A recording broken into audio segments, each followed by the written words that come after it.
The ERi-TV news broadcast crew and I, Delit Sahaya, are now ready for your daily news briefing at 10:30 local time. But first, let us catch up with the major headlines.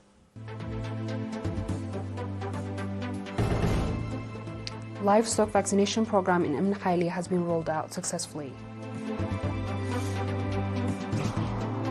Vocational trainings has been provided to youth in Saganeti subzone.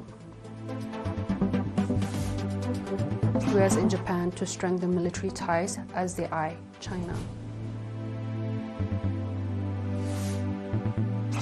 Several dead, 1,000 homes destroyed in Papua New Guinea's earthquake. On our local news, the comprehensive livestock vaccination program targeting various animals' diseases has been successfully rolled out across 17 administrative areas in the Khayli subzone. Mr. ERi-TV, the dedicated veterinarian in the subzone, highlighted that the vaccination initiative specifically targeted areas identified as hotspots for animal diseases outbreak. He emphasized the importance of the prompt reporting by livestock owners to relevant authorities upon detecting signs of illness in their animals. The program received commendable support from members of the defense forces who played a crucial role in its effective execution. Mr. ERi-TV further encouraged farmers to actively engage in upcoming vaccination efforts, underscoring the significance of collective action in safeguarding animal health. Local farmers expressed their appreciation for the initiative, recognizing the critical role of vaccination in protecting their livestock and, by extension, their livelihoods. They pledged their full cooperation in future vaccination campaigns, acknowledging the integral connection between animals and health and agricultural development.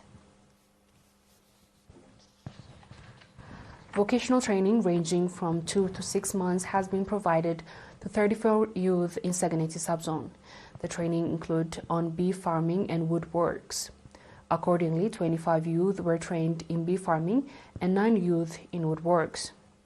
Additionally, 120 youth have been provided training in social science, and in Damaso award has been provided to 14 students that scored higher points in the national 8th grade examination.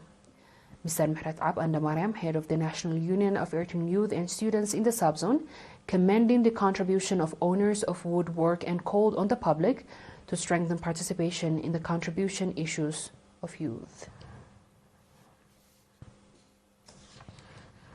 The Eritrean Football Championship, which kicked off on March 10th in Asmara and currently reached its grand finale on March 24th at Asmara Stadium.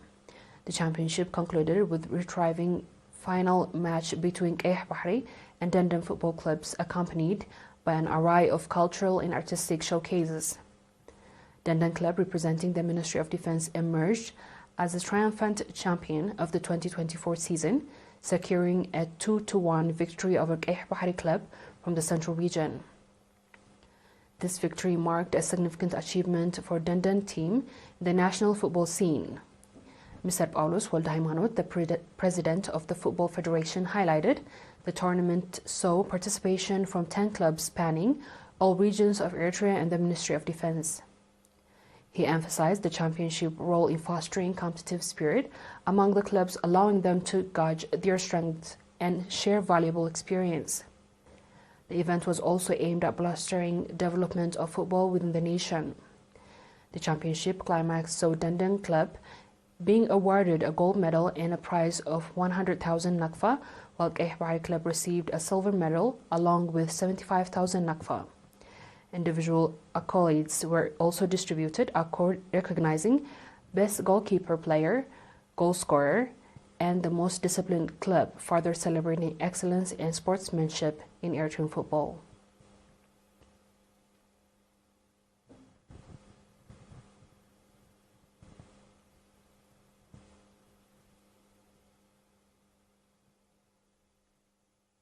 The viewers will be back with the international news shortly. Stay tuned.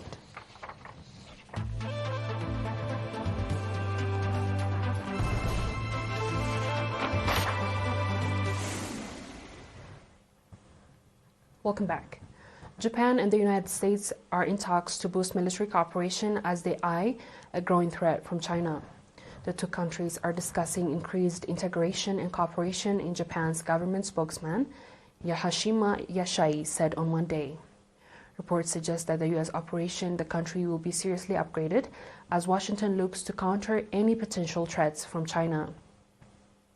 U.S. President Joe Biden and Japanese Prime Minister Fumio Kishida will unveil a plan in April to restructure the U.S. military command's East Asia Command structure, and the Reuters news agency reported. The agenda for the summit has not been decided, Hayashi added. The Financial Times reports that the Pentagon is some way from making any decision, but that both Japan and the United States were eager to boost ties which respond to what they view as a growing threat from China. On our last news, several people have died and some 1,000 homes have been destroyed in the 6.9 magnitude earthquake that hit a remote part of the western Papua New Guinea, according to officials. The quake rocked the eastern Sepik region at about 6:20 a.m. on Sunday near the town of Ambunti, about 756 kilometers northwest of the capital, Port Moresby.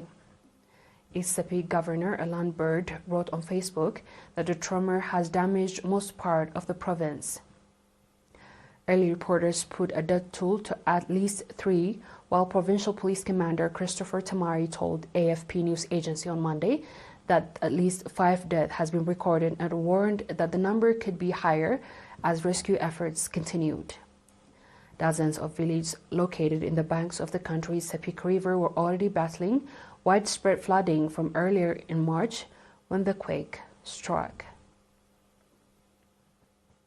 Dear viewers, we've come to the end of tonight's news. Let's have a quick recap of the headlines.